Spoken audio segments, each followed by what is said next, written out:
చరిత్ర ఏం చెప్తుంది? చరిత్ర పుస్తకాలు ఏం చెప్తున్నాయి? చరిత్రలో యేసు ప్రభువుని గురించినటువంటి ఆలోచన ఎలా ఉంది?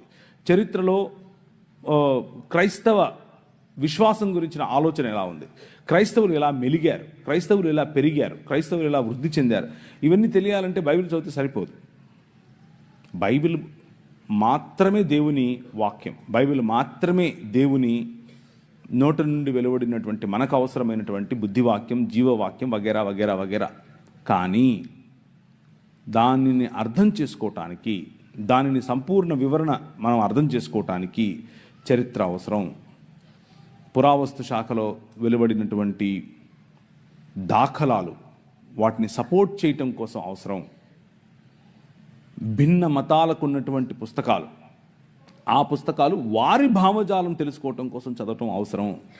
అలా తెలుసుకున్నప్పుడు మన భావజాలాన్ని ధైర్యంగా, నిస్సిగ్గుగా అందరి ముందు నిలబడి మాట్లాడగలగటానికి మనకు అవకాశం ఉంటుంది. సో వాటిని చదవాలి.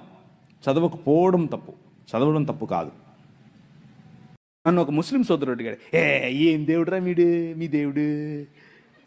ఇలాగే అన్నాడు, ఏం దేవుడురా మీ దేవుడు? ఆడోళ్ళు సుస్సు పోసుకుంటారు, సుస్సు పోసుకునే దగ్గర నుంచి వచ్చాడు.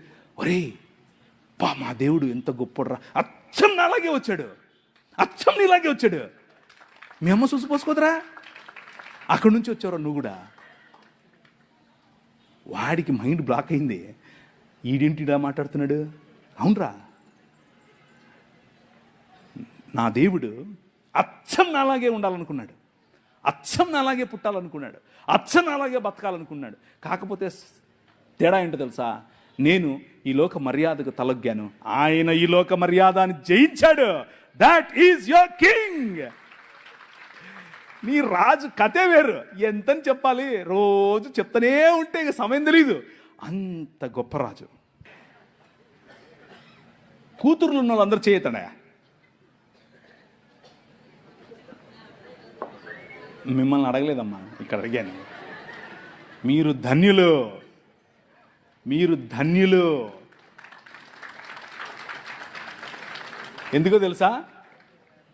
మీ పాపను చూసి 6 ఏళ్ళైనా, 10 ఏళ్ళైనా, 15 ఏళ్ళైనా, 25 ఏళ్ళైనా, 35 ఏళ్ళైనా నో ప్రాబ్లం. బుగ్గల మీద చేయి పెట్టి ఎంత అందంగా ఉన్నావమ్మా నువ్వు అని చెప్పు. అది నీ బాధ్యత. నువ్వు చెప్పడం మొదలు పెడితే పక్కనోడు చెప్తే మా నాయన ఎప్పుడో చెప్పాడులే అంటది. అర్థమైందా? నువ్వు చెప్పకుండా నీ సంస్కృతి నీకేం నేర్పిస్తుంది? అమ్మమ్మ తాపత్తి